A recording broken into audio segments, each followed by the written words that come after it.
always enjoy reading a good book, and I'll read just about anything anyone gives me. And by the way, this has a point. I'll read just about anything anyone gives me. The only thing I really can't do is a mystery novel. Not real big on the mystery novel. There are multiple reasons for that, but I think one of the main reasons was I had an aunt who would always try to foist mystery novels on me as a child, and she was kind of one of those stern aunts. And she had a very particular way of reading a mystery novel. She would take the novel and she would read the last 3 chapters first, and then decide to read the rest of it. So, after a while, it took me a while, but I worked up the courage to kind of ask her, why do you do that? And so I did. I said, so why? Why would you do that? I mean, doesn't that kind of miss the point? And she said, well, it's the only time in life where you can know the end of the story. It still doesn't make any sense, but okay, I know what she's saying.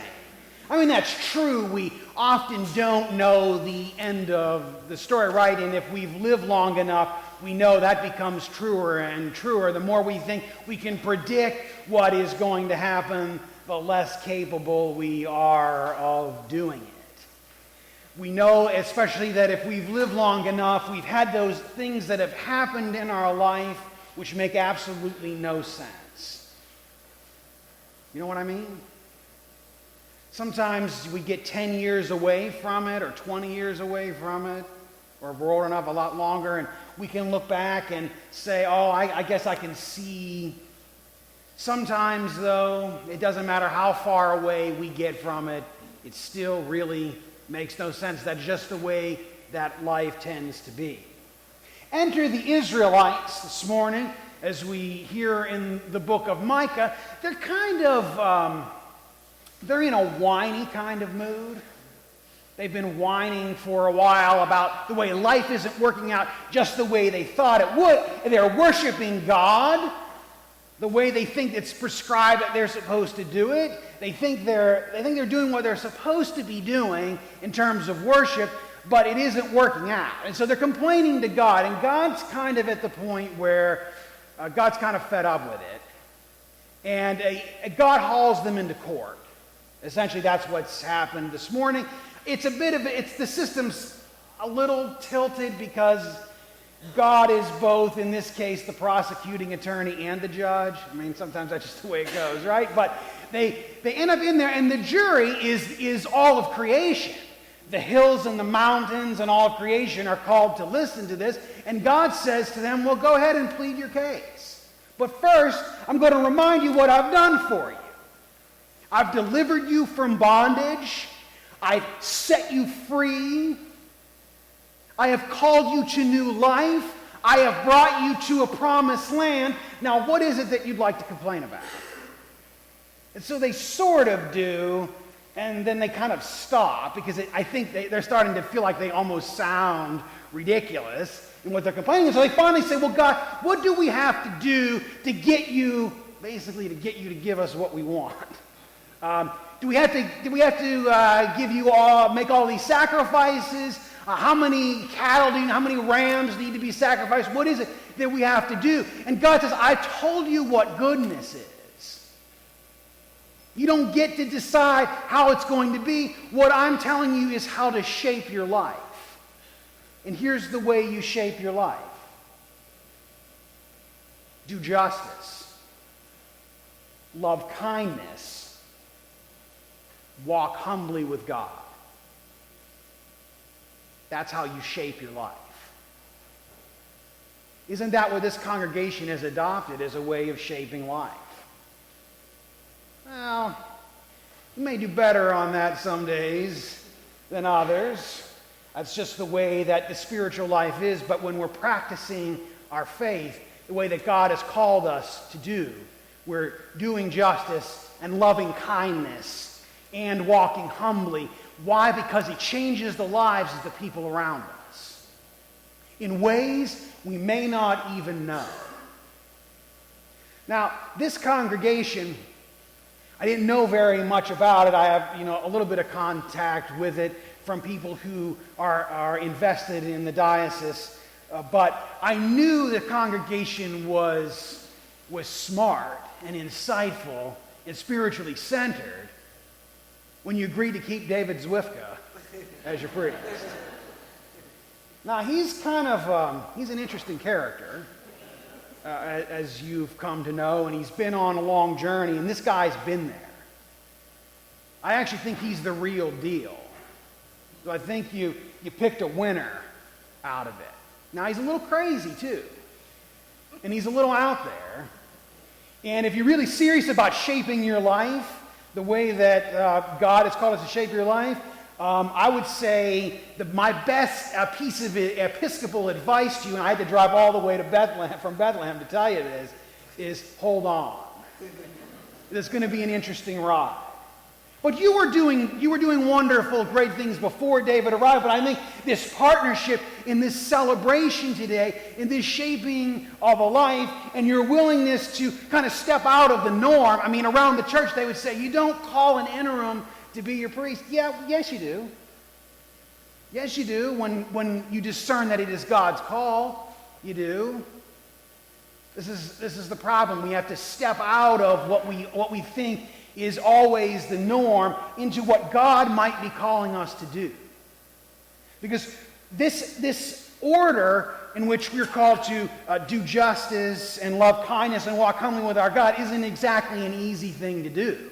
God says we're to welcome all people, the widows, the orphans, and the aliens in the land. That's the refugees. We're to welcome all people into relationship with God and under the roof which we call church, and into a place to experience the grace and love of God. And why do we do it? Because it changes the lives of the people around us. Now, you may be sitting there saying, well, Bishop, that's very nice, but you really don't know me. I'm not the most spiritual person in the world. Maybe you're sitting there today and your life is not together. In fact, maybe your life's a mess. Maybe you're just in one of those periods where it is, or maybe you're in one of those areas where everything's just going great, and it's awesome and everything's working for you. But in any case, it doesn't matter. God calls us to do the next right thing, to show grace to the next right. What is grace? God's love that is unmerited and undeserved. That means try showing love to that person in your life. You know you have one. That one person in your life that's hard to love. Maybe you don't have that. But I just say, I think I'm just preaching to myself. That one person that needs it, maybe doesn't deserve it, but needs it, it changes a life. That's what we're about. Changing one life at a time in ways we might not even be aware that we're doing, and I know you're doing that here.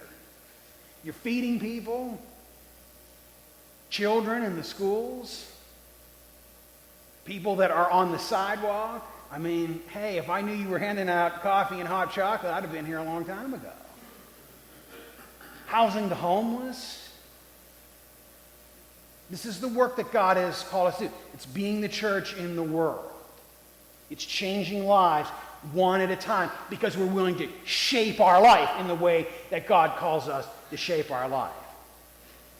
Now there's a wonderful story of a guy, an Episcopalian, who worked in, this is a true story, in Midtown Manhattan. He worked for years.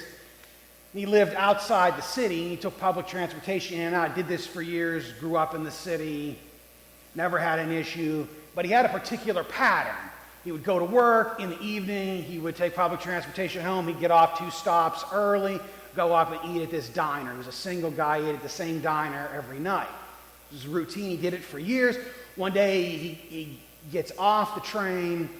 He starts up the steps, and someone comes up behind him, puts a knife to his back, and says, "Give me your wallet." And he said, I knew what to do. I'd lived in the city long enough. I knew what to do. He said, I just took out my wallet, handed it to this kid. Kid turns around and starts walking away, and he said, I don't know whether it was the Holy Spirit or just sheer stupidity. But he said, I took off my coat, and I said, why don't you take my coat too? So he said the kid walks up, rips the coat out of his hand, starts to walk away. And he said, I don't know what it was, Holy Spirit or sheer stupidity. I said to him, you've got my wallet and my coat. Why don't you just join me for dinner? He said the kid stood there with a knife in his hand, his wallet and coat, and just stared him down. He said, I don't know whether he was going to, charge me and form tackle me or what was going to happen. But the kid says, okay. So they walk up to the diner and they eat, and this guy's talking to everybody in there. He knows everybody, and this kid said, are these people your family? And he said, well, in a way, yes, but no, not in any kind of formal way. He said, this kid says, well, I've never seen any kind of community like this. I've never seen people treat each other this way.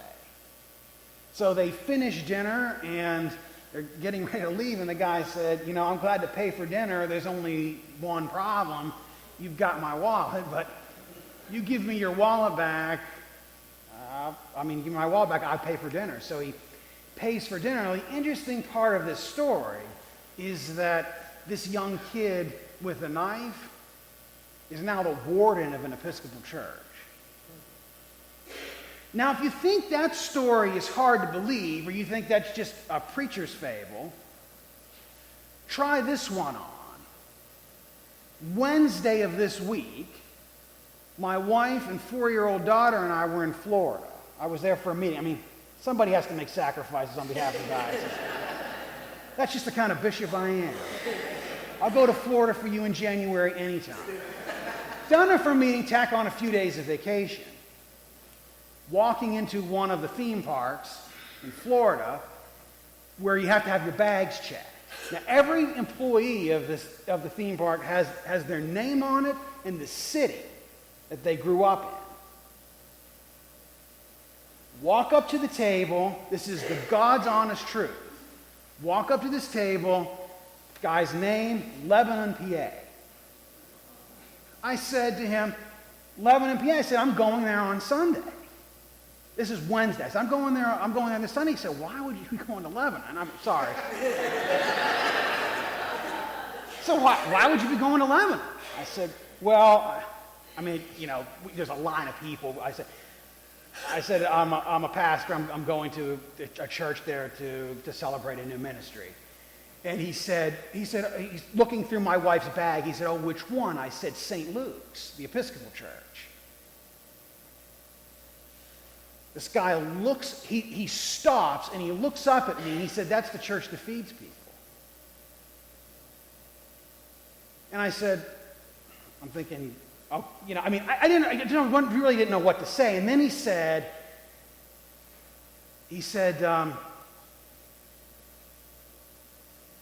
sometimes that's the only food we had. Closes the bag, hands it back, and my 4-year-old's running for the gate, and I'm standing there with my mom, and my wife's looking at me going, and I just stood there. Florida, in January, of thousands of people, who's from Lebanon, but you changed a life. And you didn't even know it. That's why it matters. That's why the God-shaped life is a life worth leading.